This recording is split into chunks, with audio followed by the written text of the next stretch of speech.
Hello, everyone. Welcome to Knights of Last Call. It's a special Monday edition. We were so quick to get into this. I don't even have the chat set up correctly. Hello. Let me get that running for ya. Boom. And boom. There we go. Welcome, everyone. So we have our Sunday super secret streams, system streams. Well, today we have our live lunch break look stream. Welcome. Happy Monday, everybody.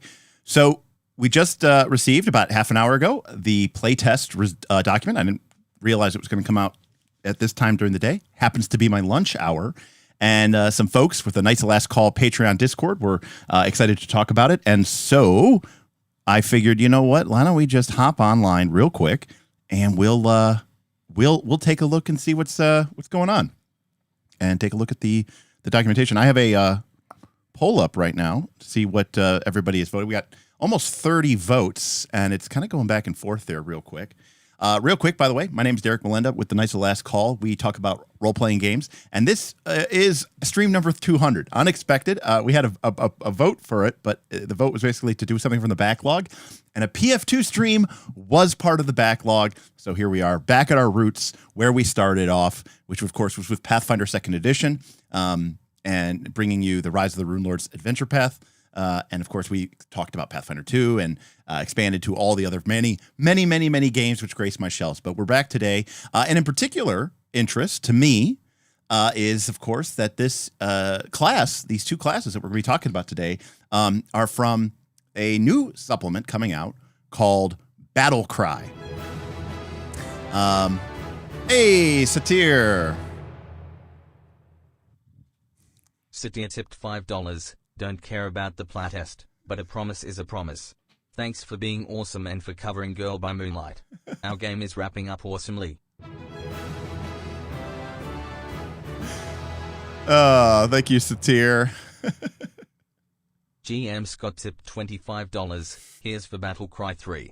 Yes, we couldn't deliver on it. Thank you, GM Scott. Thank you, Satir. Satir, thank you, by the way. So Girls by Moonlight just doing so much better now. Thank you, GM Scott, for that tip. For those of you who aren't aware, the Knights of Last Call produced a very short-lived e-zine, which in theory was going to have many issues. We only got 2 issues made before, a million reasons that are well-storied that we weren't able to get the 3rd one made. And the name of our magazine, was called Battlecry with an exclamation point. Like, I have the receipts. You can go on to Knights of Last Call, go back 2 years. We have a magazine that we make called Battlecry, exclamation point. So this is particularly hilarious that this is what they've named to do. We've got 40 votes, and it looks like it's a 2/3, 1/3 split. 2/3 of you say the commander interests you more, and 1/3 say that the guardian interests you more. So let's get into it. Thank you again, Satir. Thank you again, GM Scott. So, as always, we've got our Battlecry. We've got a play test here. Of course, nothing is binding it, but there's going to be a SurveyMonkey link, I'm sure, scheduled for Gen Con 2025. So we got a long ways to go here. Brings gritty combat to your gaming tables. I thought there was already a lot of combat at most Pathfinder 2 tables, but exemplified by these 2 new classes, the Commander and the Guardian. Now, the Commander is a battlefield leader whose clever use of tactics can turn the tide of any fight. They deploy abilities called tactics that grant allies extra movement or bonus actions if they follow certain orders. And of course, as has sort of been alluded to by some other YouTubers like the Rules Lawyer, Ronald, this seems very similar structurally to what one of the probably most popular classes from 4th edition D&D, the Warlord, did. And the Warlord essentially did exactly what that statement there says.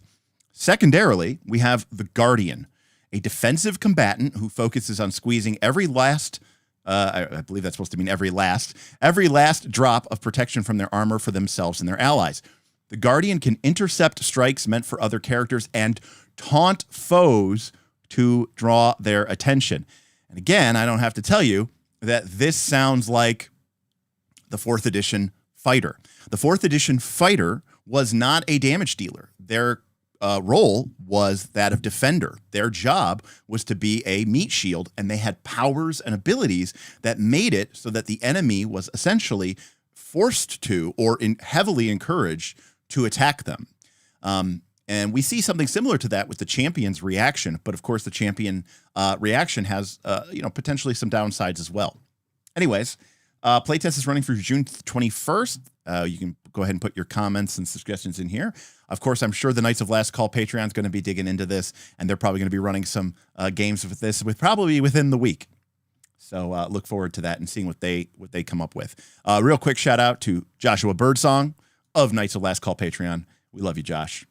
Congrats on the book. All right, let's get into it. I haven't looked at this, by the way, at all. So, I mean, it literally just came out.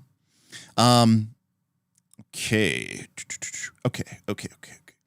Commander, you approach battle with knowledge and tactics and strategy are every bit as crucial as brute strength or numbers. So that's basically setting us up to be like the smart fighter, right?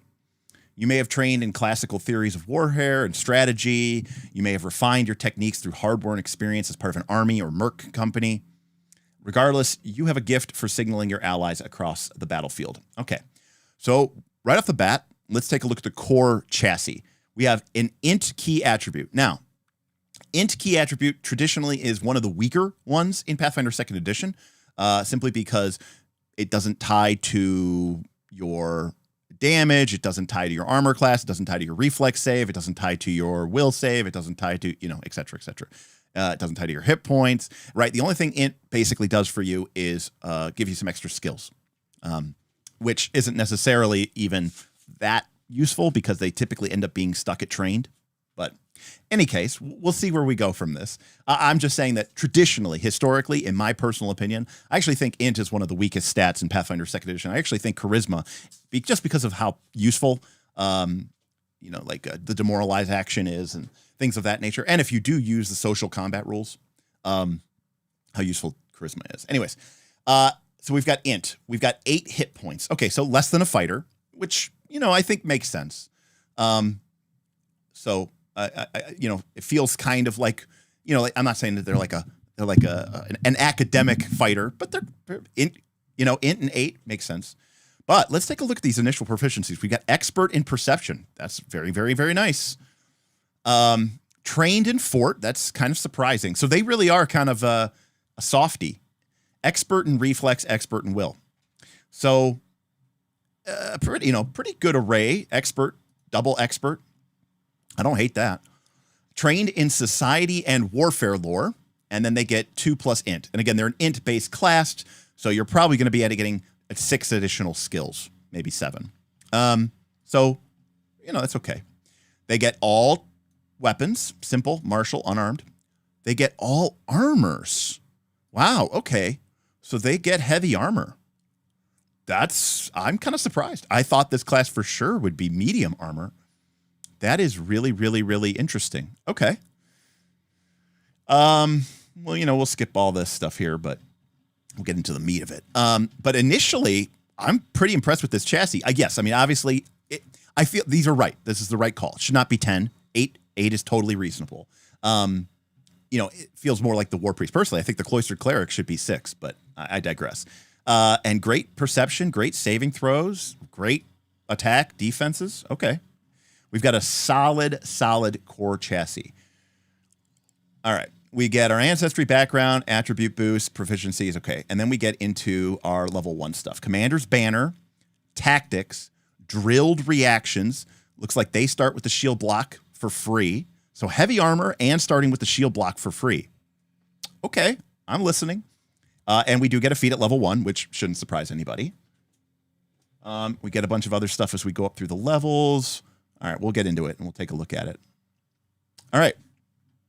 So, of course, we get our attributes, we get our proficiencies, nothing normal or nothing unusual here. Let's get into the actual class-specific abilities. Commander's Banner. A commander needs a battle standard so their allies can locate them on the field. You start play with a custom banner that allows you to signal allies when using tactics, see below, or if you wish to deploy specific abilities. Your banner can be affixed to a weapon or shield you are wielding or held in one hand and attached to a simple pull. And again, I just have to reiterate here that this is showing more and more in line with sort of what a lot of us have called the sort of modernization of the Pathfinder 2 framework. It started with things like the Thaumaturge using charisma for esoteric lore, and now the kineticist attacks with constitution. The fact of the matter is, if 3 or 4 years ago, I would have expected this to eat up a hand slot. But now you can have your shield and you can have your weapon, but you can still have your banner, right? You can have your sigil of your house, right? The sigil of your adventuring party, the sigil of your country, emblazoned on your shield. And that's really cool. Or maybe you have a spear, right? And you have a banneret flickering from the tip. Very, very cool stuff. As long as your banner is visible, such as being affixed to your weapon, or worn by a pole attached alongside your backpack. So there you go. If you just want it on a pole attached to your backpack, very like Edo period samurai, right? They had I can't remember what they were called, but the sashimoto, that might be the right term. I'm not remember 100%, but sashimono, something like that. It's the identification badges that samurai wore. You and all allies in a 30-foot emanation flat out get a +1 status bonus to will saves and against fear effects. Let me read that again. You and all allies in a 30-foot emanation get a +1 status bonus to will saves and DCs against fear effects. That's like a magic spell. I mean, that's kind of like half of bless, right? That's pretty good. You pause or resume this effect as part of any action you would typically use to stow or retrieve your banner. If it's destroyed or stolen, allies become frightened 1. So for 6 seconds, they are demoralized. I like that. I mean, that's probably never going to happen, but I do like it. And it has all of the traits: aura, commander, emotion, mental, visual. Some special abilities allow you to place your banner in a specialized manner. As long as you have placed your banner in this way, any banner abilities originate from that space instead of your own. Okay, so they've got this kind of cool, like, plant your flag type thing. That's pretty cool. I mean, if the abilities that they use for it are really cool, I mean, it'd be interesting to look. All right, so by and large, this is just the, probably requirement for using your abilities, but we do get a bonus out of it, so it's pretty good. Kit says that this is the same thing as the martial archetypes aura. Okay, right. So, fantastic. So just kind of taking that and taking this over. I mean, is anybody going to take the martial anymore after this class comes out? Probably not. All right, tactics. You begin with play with a... Oh, this is so 4th edition. It's not even funny. You begin play with a folio containing 4 tactics from the list on pages 6 and 7. These are combat techniques and coordinated maneuvers you can instruct your allies in, enabling them to respond to your signals in combat. As you increase in level, you gain the ability to learn more potent tactics. When you gain the Expert Tactician class feature, which we gain at level 7, when we gain the Expert Tactician class feature, you gain the ability to add expert tactics to your folio. When you gain the Master Tactician class feature, I guess 13? No, 15 then. Yeah, 15. Okay. Master Tactician. You can add Master Tactics to your portfolio. And Legendary Tactician at 19 grants us Legendary Tactics. Okay. Each day during your daily preparations, you prepare 2 tactics from your folio. And so these are basically martial spells, all right? These are martial spells. And I don't need to tell you that 4th edition D&D was essentially martial spells, right? So this is literally a spell book, right? Each day during your daily preparations, you prepare 2 tactics from your folio and drill in them alongside your allies, enabling them to use these tactics until your next daily preparation. When you drill, you can instruct a total number of allies equal to 2 plus your int modifier, enabling these allies to respond to your tactics in combats. These allies are your squad mates. A squad mate always has the option not to respond if they wish. So this is a couple of important things. Number 1, assuming your int is 18, you're going to have 6 allies, which is more than enough for almost every single party. Secondly, there was technically a problem with 4th edition, which a lot of times a warlord's power would say all allies within 30 feet. Yeah, okay, well, that's fine if you have your standard D&D party of 4 or 5 people. But what if, like, you were, like, in a mass combat situation and you had dozens or hundreds of, troops or allies surrounding you? Do you get to buff all of them? And the answer was yes, per the rules. So this is just a way to just control the number. But I do want to point out a couple of things. Okay, the simulationism here is going down. I mean, think about it. You learned the tactic yesterday. Hell, you could have been training them in this tactic for months. Every day you take the same one. And then today, Monday, you take a different tactic, and then they don't know that tactic. We didn't work on it this morning. I can't remember it. And that's because this is a very gamist mechanic. Now, of course, they're not calling it an encounter power. They're not calling it a daily power, so people won't lose their shit. But don't, this is lipstick on a pig here. I mean, it's cool. I don't want to say it's lipstick on a pig. That usually implies that something is shitty, but this seems all right. All right. You gain additional tactics to your folio and increase the number of tactics you can prepare when you gain expert, master, and legendary. And again, we saw that at level 7, level 15, and level 19. You can also add tactics to your folio if you take the tactical expansion feat, aka the cantrip expansion feat. Although this does not change the number that you can have prepared. Because tactics folios use shorthands and signals, there is no benefit to stealing another commander's folio. So it's written in your own personal language, almost like a spell book. That's really funny. Okay, so we have a spell book called a folio of tactics.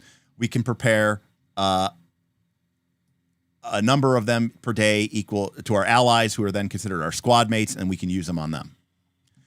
All right, real quick here. John, wait, isn't Battlecry the KOLC zine? What is this? I am so confused. It certainly is, John. Hold on a sec here.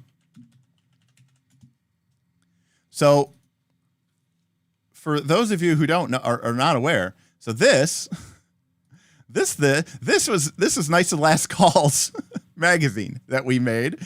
This was made, I think, 2 years ago or a year and a half ago. So this is Battlecry issue, Battlecry magazine, and yes, it's Battlecry with an exclamation point. So this is pretty funny. But anyways, going back to it. So it is I don't know if it's just convergent evolution. That's hilarious. That's hilarious. All right, so.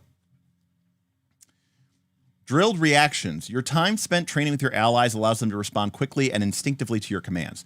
Once per round, when you use a tactic, you can grant one ally of your choice benefiting from that tactic an extra reaction. Ugh. So again, this is this modern philosophy, right? Where basically, a lot of times it's like, oh, cool, this guy's giving me, the commander's giving me this cool reaction that I can use to do this cool thing. Yeah, but then I have to give up using my champion's reaction. And I'm a champion. I want to use my champion reaction. I'm a fighter. I want to use my reactive strike. I'm a rogue, right? I want to use my opportunity attack or whatever.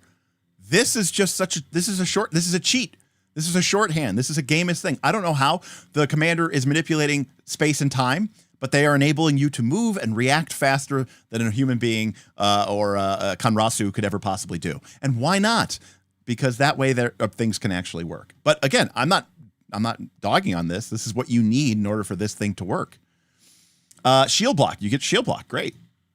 And then you get feats, and you get skill feats, and you get ancestry feats, and you get skill improvements. All right. Real quick here, let's take a look at the key terms. Tactics are special abilities that involve you signaling your allies to perform predetermined maneuvers.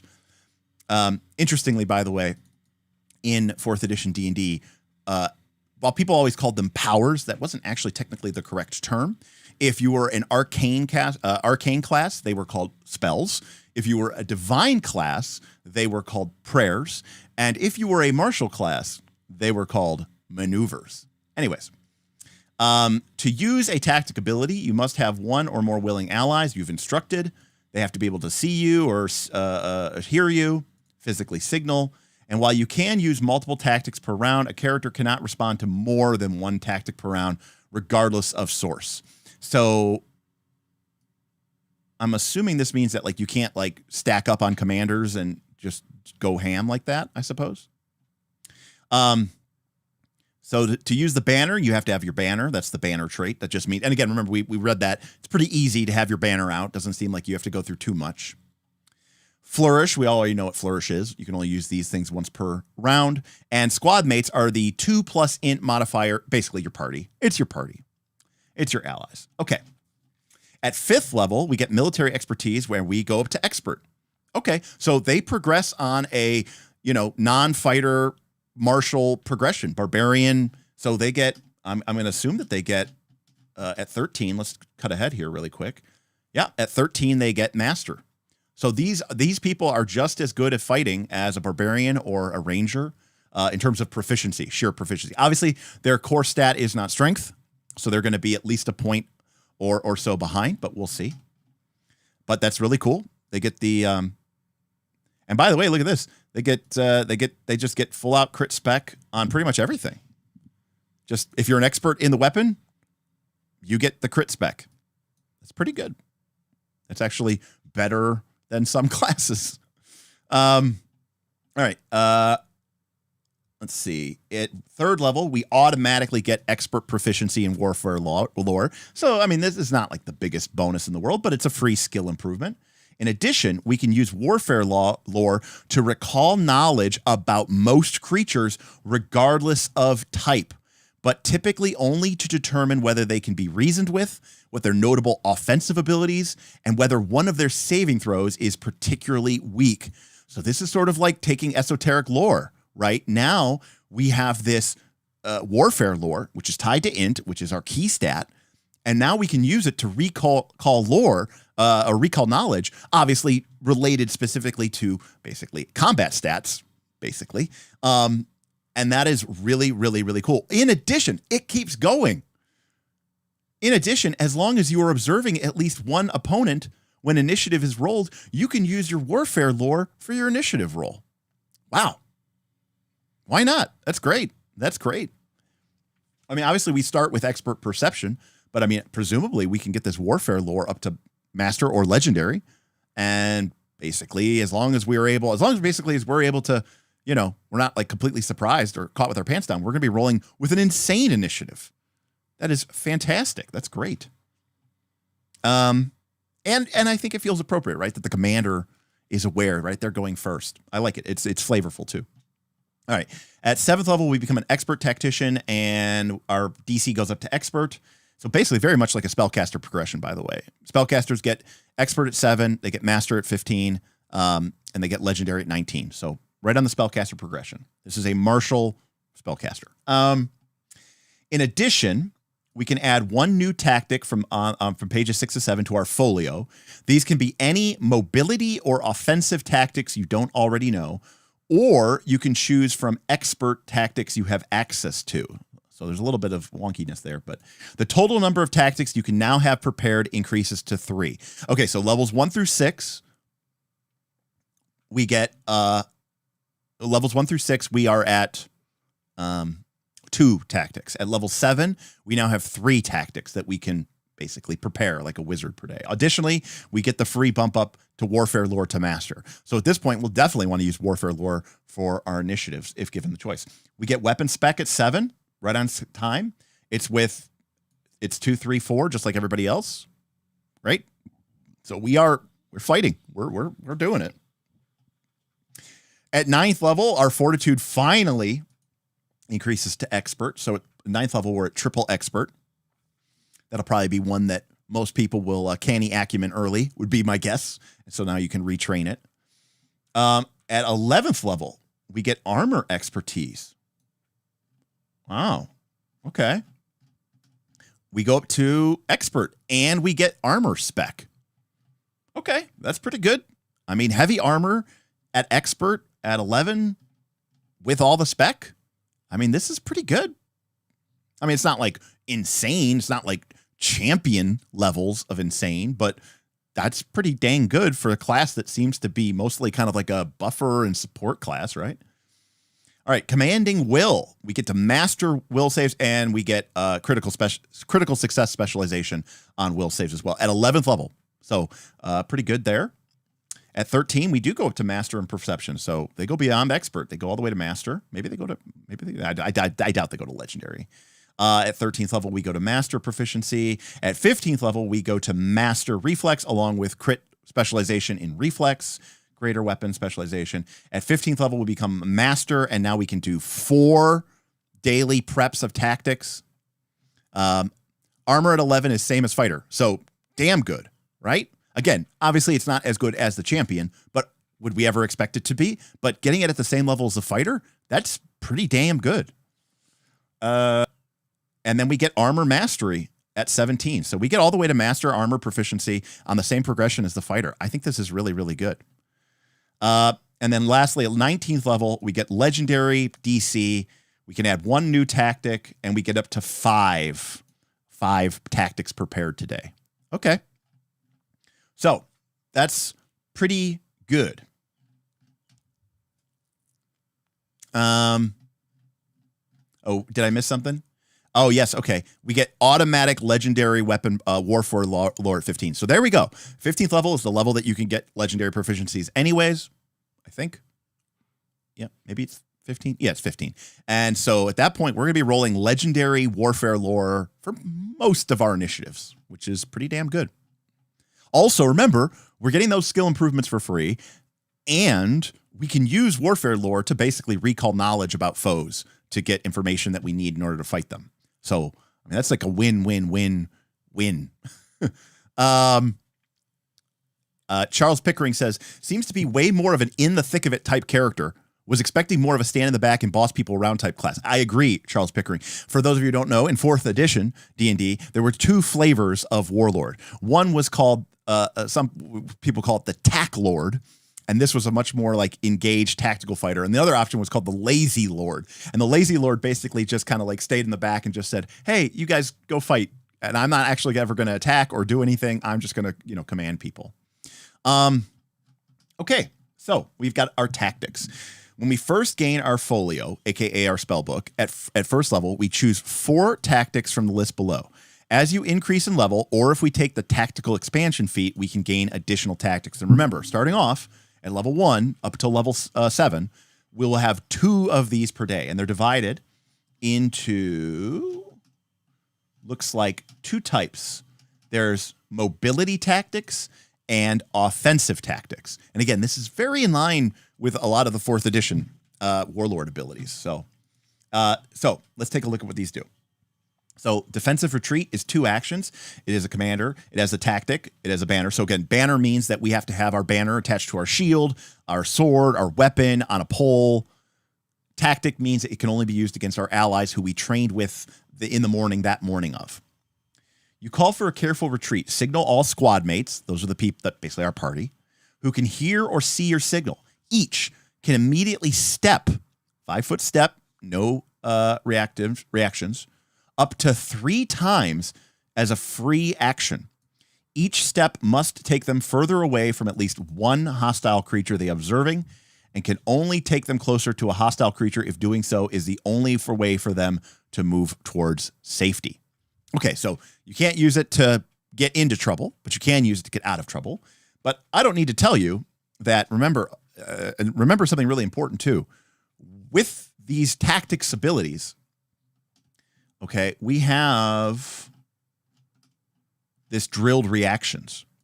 Anytime, once per round, when we use a tactic power, we can grant one ally, we can't grant them all allies, but we can grant one ally basically a free extra reaction to use in order to use this. So you could set up a situation here where you're basically granting, a step is an action.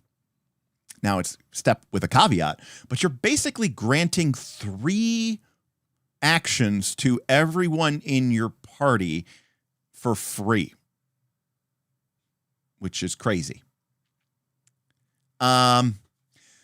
Vortex, can you spam these, or are they slot based? I didn't see anything that suggests that they are use them or lose them. Looks like they're more like cantrips. They even call them, right, tactics expansion, just like cantrip expansion. It's feeling like it works a lot like a wizard's cantrips. I think that this can be spammed. Form up, 1 action. You love to see it. God, I love to see it. If everything that they had was 2 actions, I would be really upset. This is a character with heavy armor proficiency, good weapon proficiency, solid saves. Hit points are a little low compared to their, more melee brethren. If all they had was 2 action tactics, you're never going to be able to get into the fight of it. Here, you can fight, you can move, attack, and then use one of your commander powers. All right, so this one doesn't have the banner power, interestingly. You signal your teammates to move into position. Signal all squad mates affected by your commander's banner. That's weird. Maybe it should have the banner tactic. I don't know. Each can immediately stride as a reaction, although each must end their movement inside your banner's aura. Now, as a reminder, our banner, going all the way up here, is a 30-foot aura. That's a big move. Also, even more important, they don't have to start inside of the aura. They just have to end inside of the aura. Okay? So, by the way, that's stride as a reaction. Remember, this is a tactic. We can grant a free reaction to one of our allies to use this.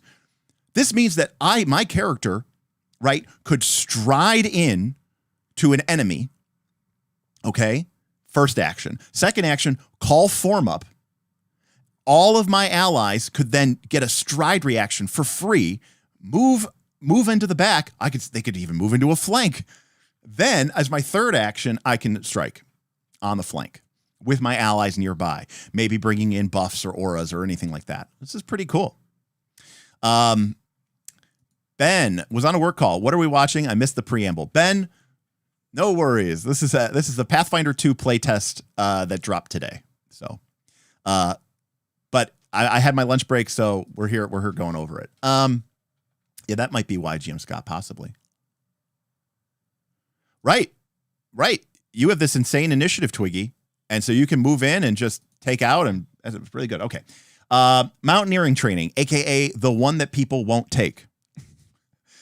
Your instructions make it easier for your allies to climb dangerous surfaces. Until the end of the next turn, each ally gains a climb speed of 20 feet. I mean, that's actually pretty good. Also, if you have this prepared, you can use warfare lore in place of athletics. Again, Pathfinder 2nd Edition has crossed the Rubicon.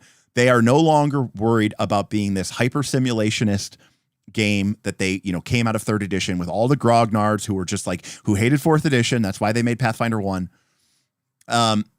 This is a very gamist thing. I thought this was going to be terrible, and I still don't know that you would take it, but let's be honest with it. Giving everybody a climb speed of 20 feet for one action is damn good.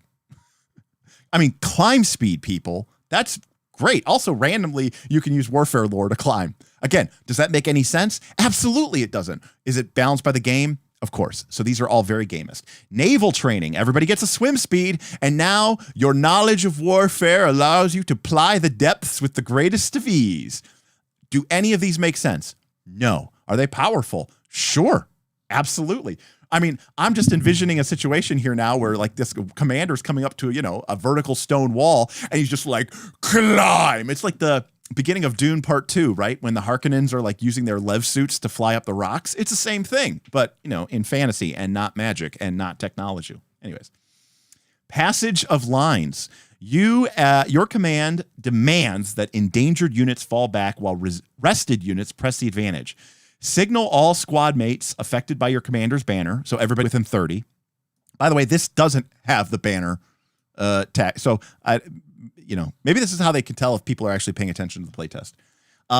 Signal all squad mates affected by your commander's banner. Each can swap positions with another willing ally adjacent to them as a free action that does not trigger reactions. An ally can't swap into a space it can't fit into. So this is a little bit more situational, but obviously still very, very powerful. But it is a lot more situational. All right, what about offensive tactics? Coordinating maneuvers. Signal one squad mate affected by your commander banner, aka 30 feet. That ally can immediately step as a free action. If they end this movement next to an opponent, they can attempt to reposition, that's that new thing that came out with Remaster, that target as a reaction.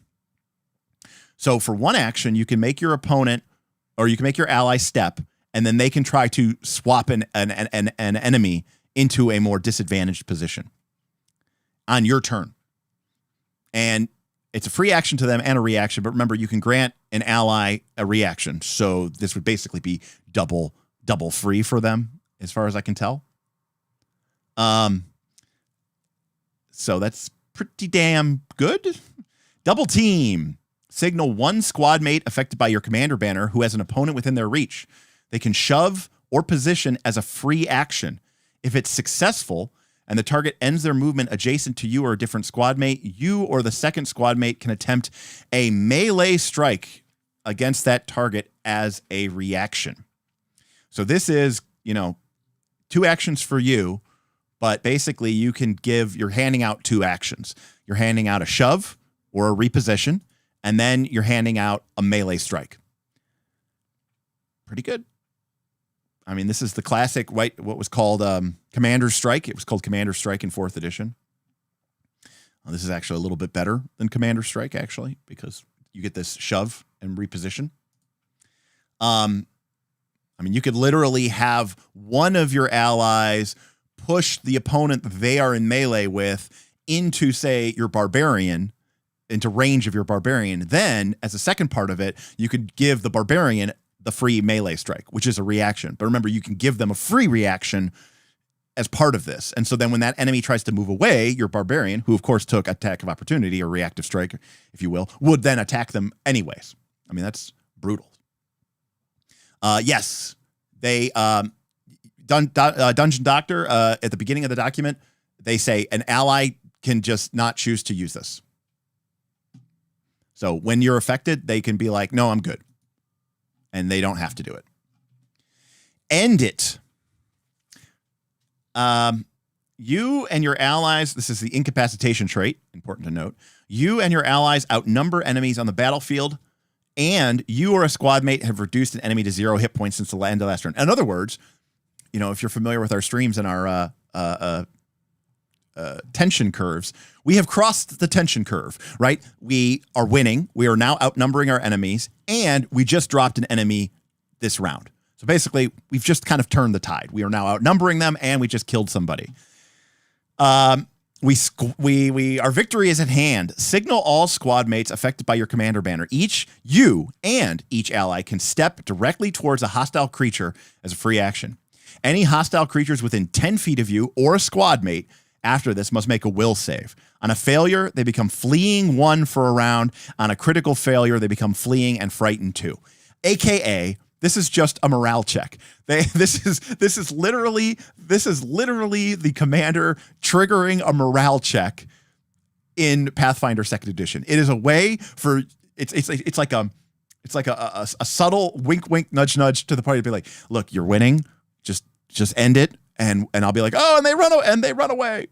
And you win the fight. And we don't have to do all the mop up and the cleanup of the fight that everybody knows we're definitely going to win now. Right? Because before it was like, oh, there were 3 of them. There were 4 of us, but we just killed 1. And so now there's only 2. If 3 were kind of a threat, 2 are definitely not a threat. Anyway. Pincer attack. All squad mates can step as a free action. A lot of free actions being dropped here.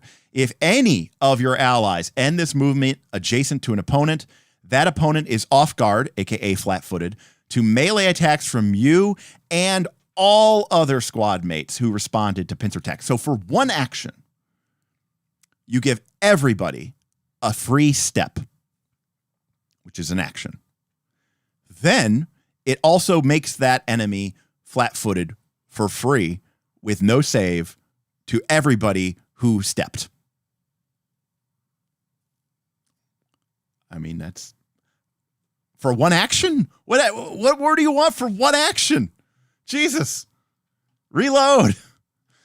Your drill instruction kicks in and your allies rapidly reload their weapons to prepare for their next volley.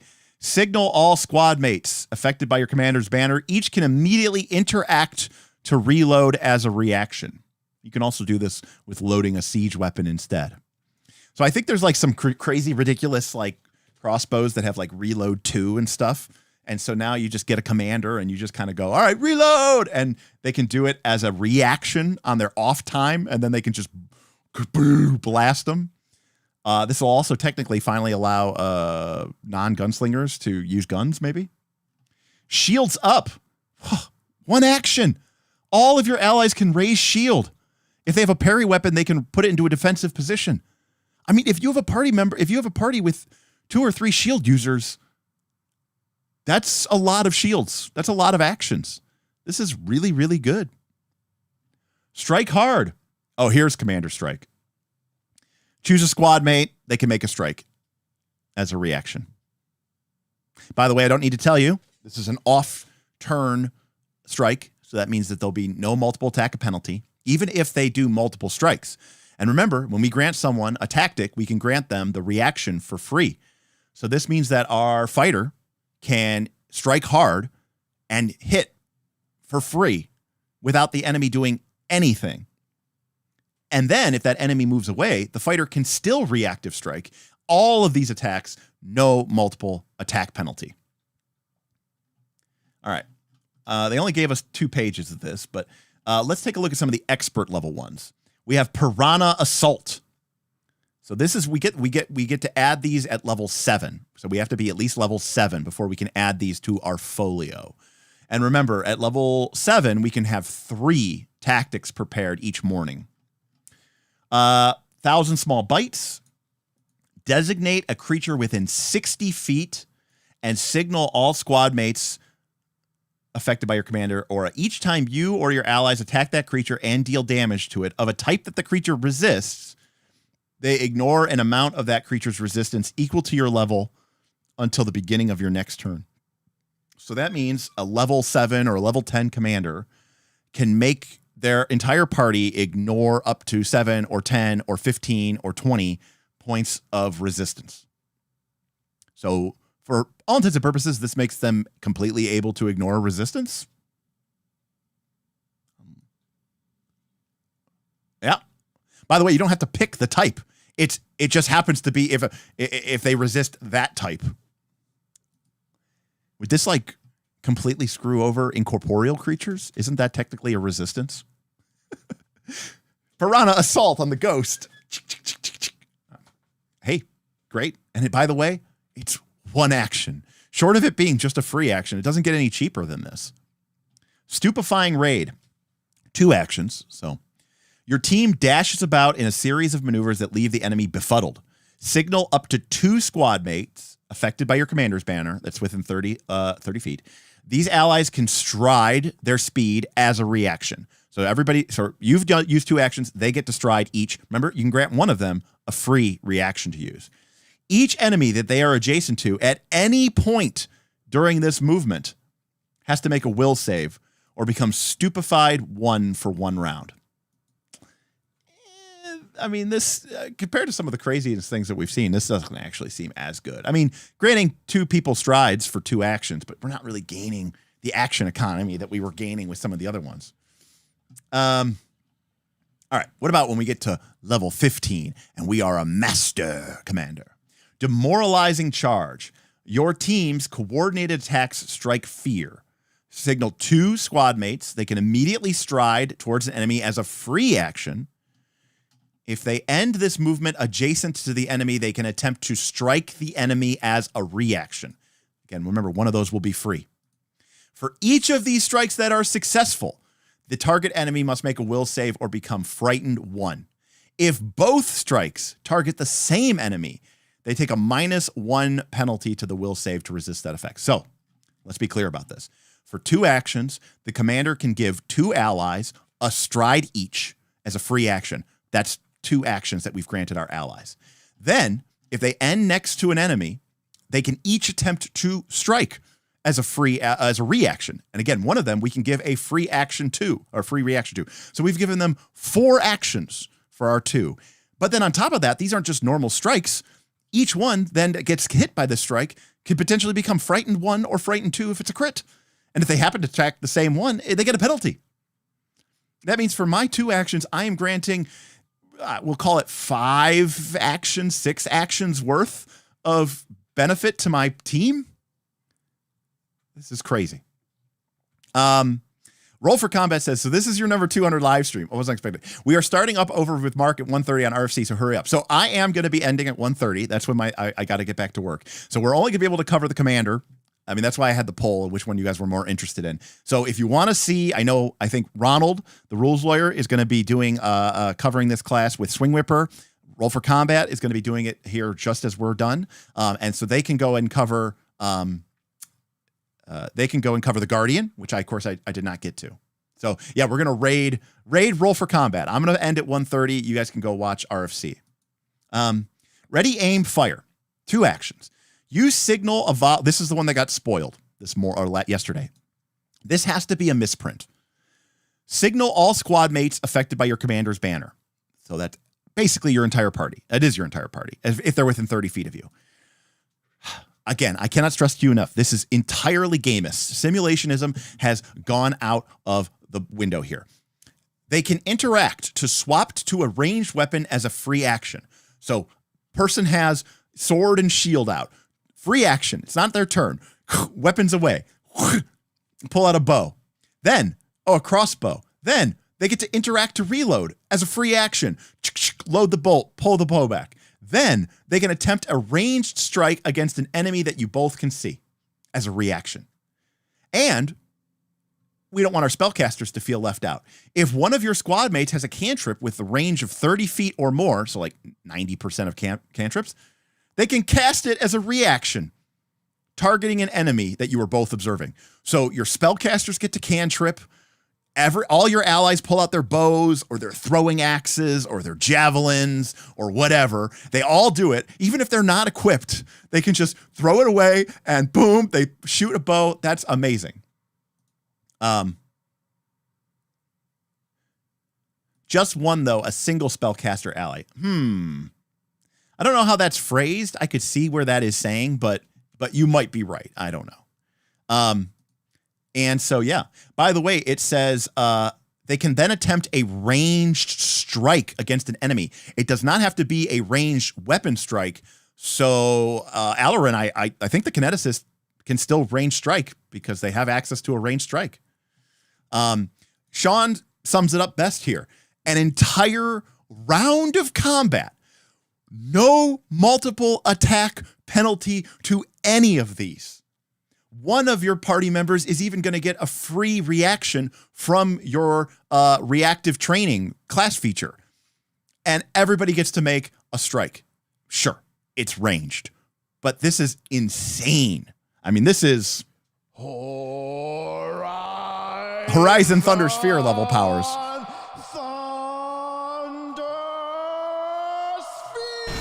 Now, I agree with Twiggy. The commander is cracked. I'm fine with it, honestly. This is cool. I couldn't have said it better myself. All right, what about legendary? What about level 19 all the way at the end of the game? To be fair, level 19 is such a better level to get stuff than level 20. I cannot begin to describe that because you get at 19, you get to play with it for 2 levels of the game. That's 10% of the game. All right, Executioner's Volley. This we can only do every 10 minutes. Everything else we could do at will. AKA, this is an encounter power. You command your squad mates to act as a lethal firing squad. You and each squad mate affected by your commander's banner, AKA all of your party members, can attempt a ranged strike as a reaction against a single target.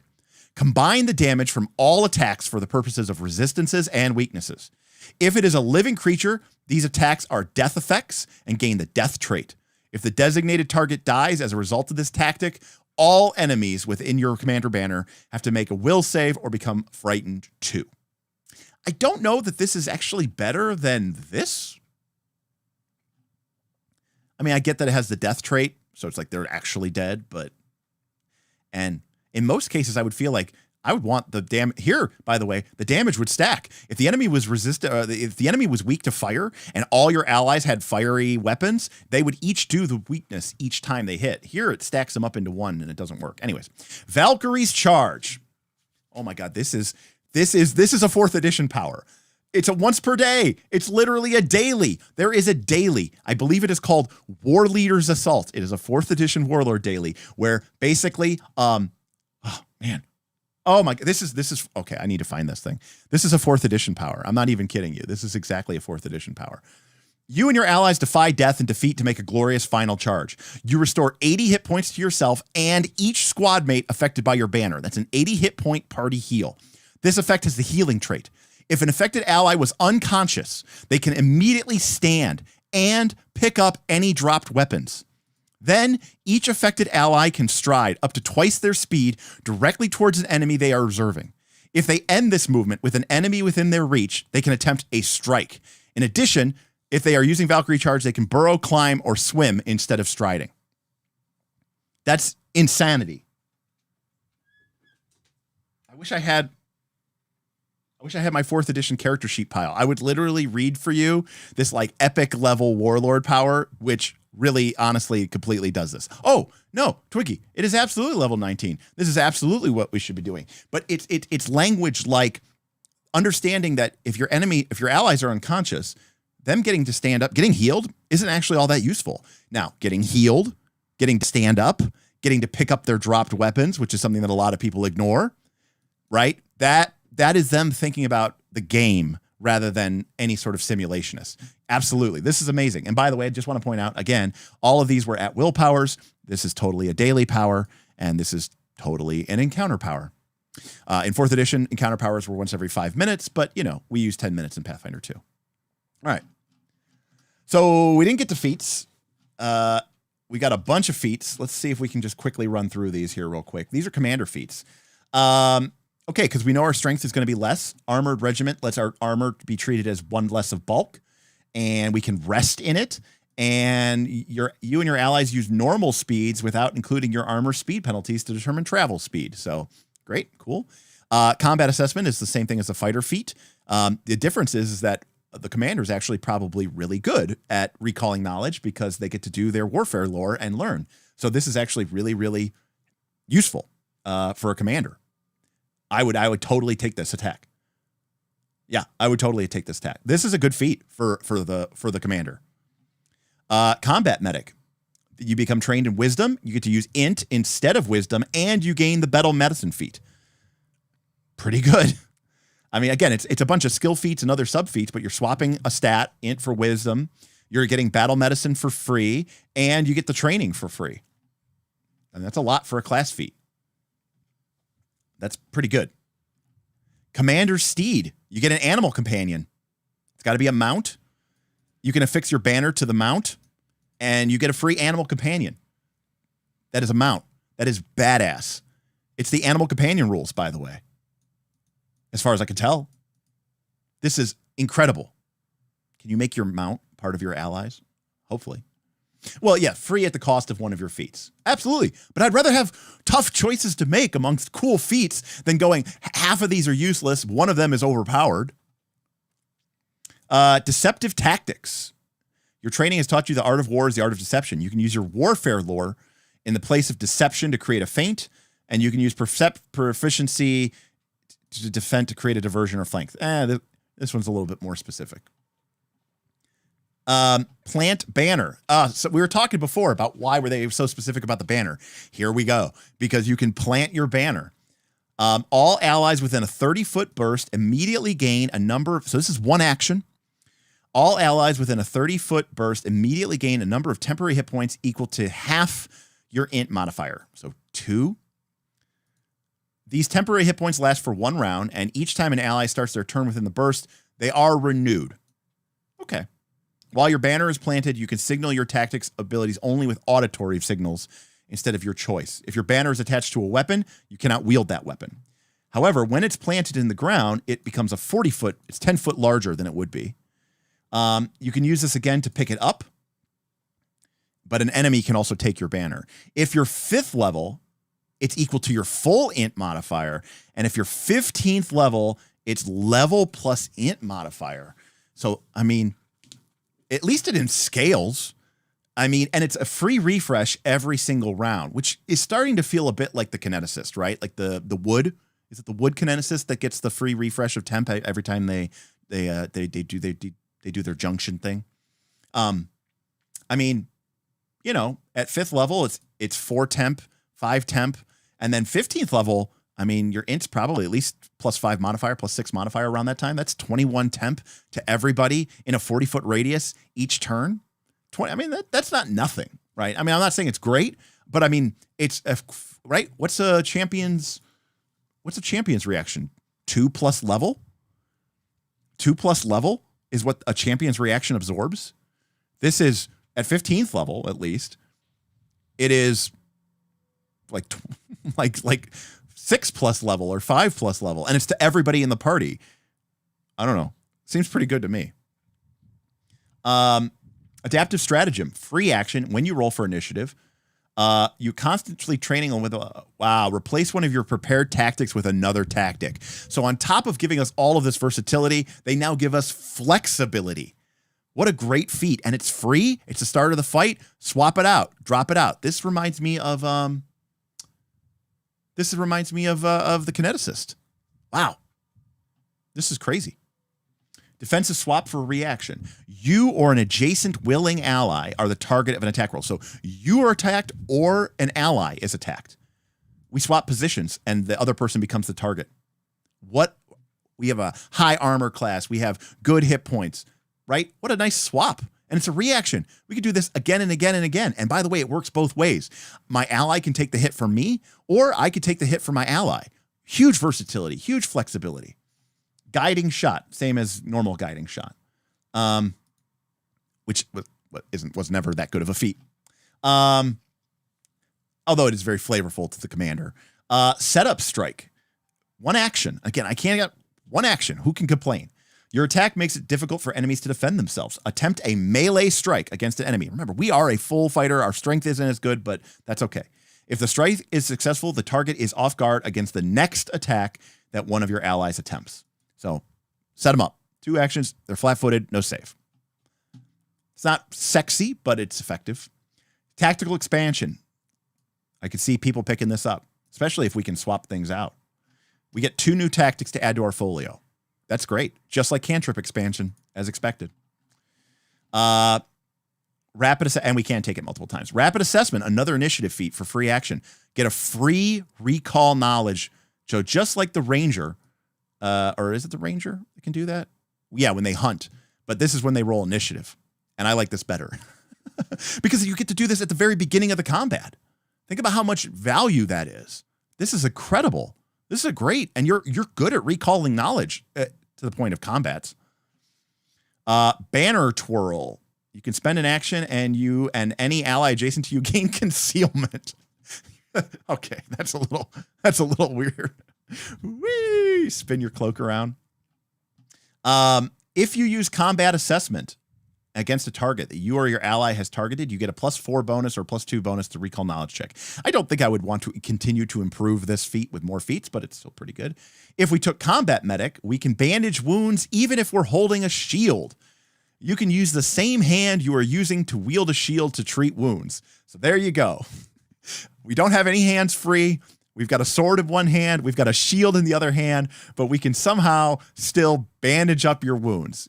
So, this commander could really function as a bit of a combat martial healer, buffer, support class. Wow. I mean, and by the way, this is one of those things that like so many people go, this is a lot of feats where people read it and go, well, my GM lets us do that anyways. And then suddenly you're like, oh, there's a feat that lets you do that. I guess you can't do that anymore. Unsteadying strike, make a melee strike. If it's successful, they get a -2 penalty to being grappled, repositioned, or shove, and a -2 penalty to reflex DC to be disarmed. A little specific, but it's a strike for one action. Wave the flag with all the traits. You wave your banner, inspiring allies to throw off their fear. Each ally can reduce their frightened condition by 1 for free and can immediately attempt a new saving throw against any mental effect. And then you can't do it again for 10 minutes. One action, clear your entire party of frightened 1 or reduce frightened by 1, and everybody gets a free saving throw against mental effects for one action. That's pretty damn good too. Yep, battle-tested warhorse at level 6. We can upgrade the animal companion. A lot of people will probably take this one. Lets you increase the number of tactics you can prepare. Remember, it's 2 at levels 1, 2, 3, 4, 5, 6, 3 at level 7, 4 master, 5. But this gives you an additional 1 to prepare. So now you can have 3 or 4 or 5 or 6 all the way up. We get attack of opportunity too. Why not? Why not? We're a good fighter. We've got good proficiencies. We're in the middle of it. Fuck it. Yeah. Give us reactive strike too.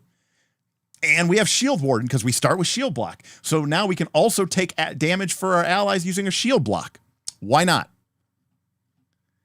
Defiant banner. You and all allies, when you use the next action, gain resistance to bludgeoning. What? So this is me waving a banner, grants all of my allies resistance to bludgeoning, piercing, and slashing damage equal to my int modifier. And at 14th level, it becomes int modifier plus half level. Bludgeoning, piercing, slashing means physical damage. This means that at level 14, my int modifier is 7. My half-life level is 7. My int modifier is 5. Half my level is 7. I can grant everybody in my party physical resistance 12 for 1 round by reminding them who they are. I'll take it. I'll take it. Officers education. We get more training and more skills. We also pick up a general feat. Rallying banner once every 10 minutes, aka healing word, aka inspiring word, which was the name of the warlord's power. Inspiring word. It was a heal. It was an encounter power. This is a Pathfinder 2 encounter power. You wave your banner and heal 4d6 to every ally in your banner. That's 4d6 hit points to all of your allies.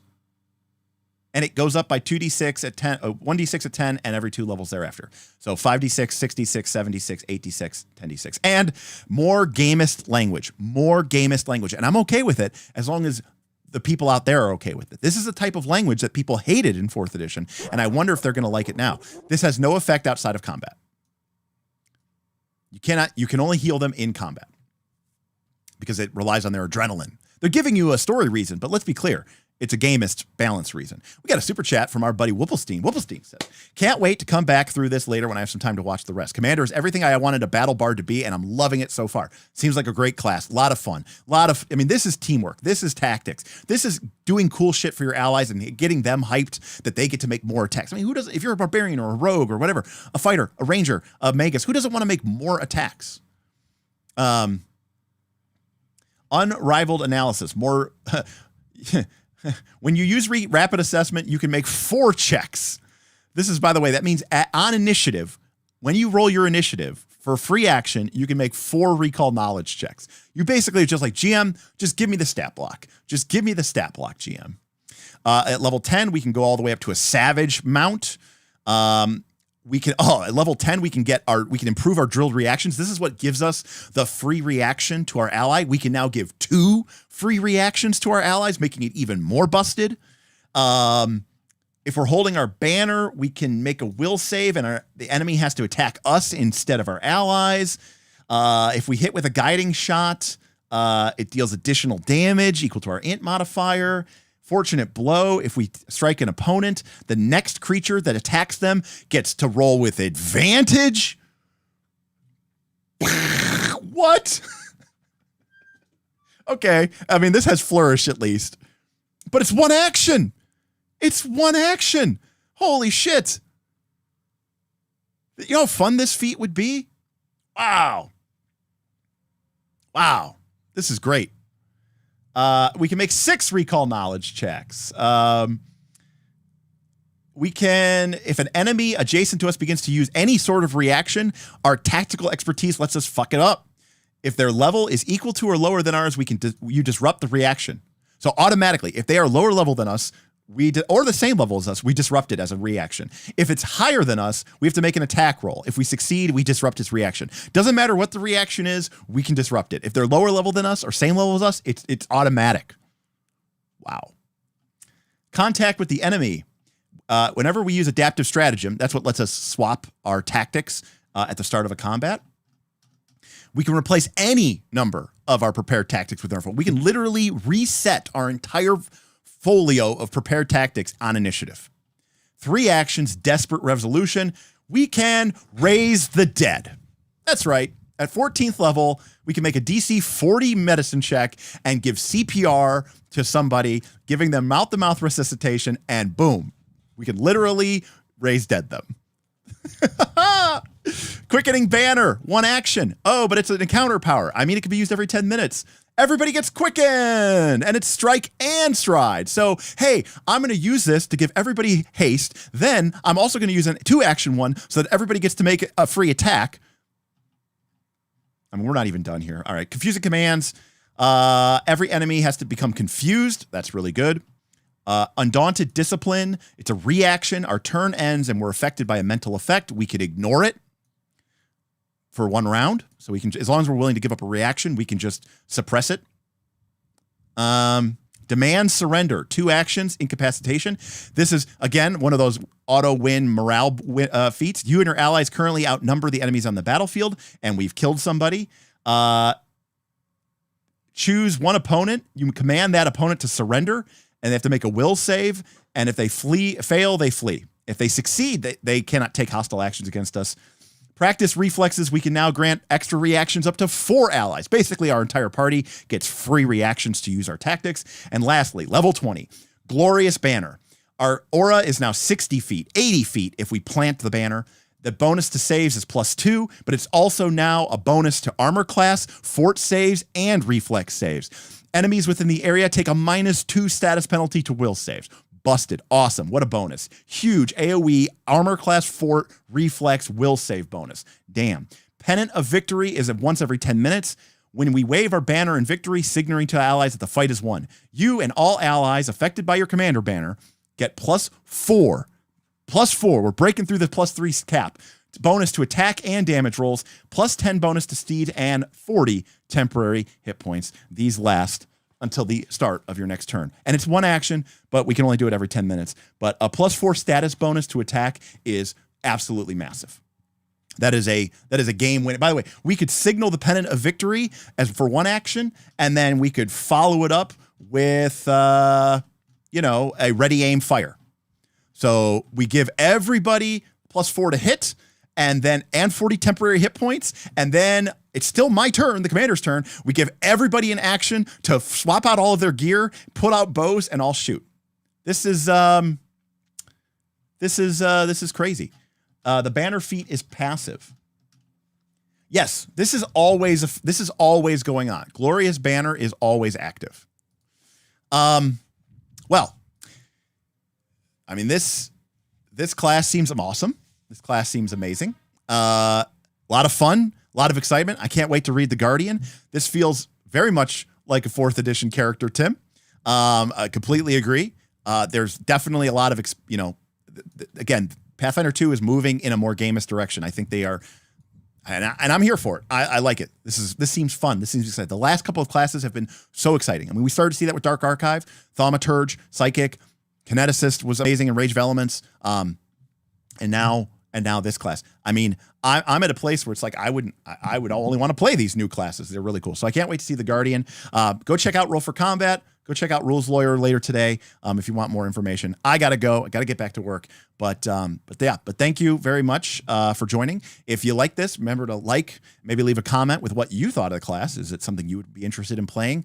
And if you want to talk with us and maybe even get a chance to play, I'm sure our Pathfinder 2 community is within our Discord, is gonna probably schedule some games.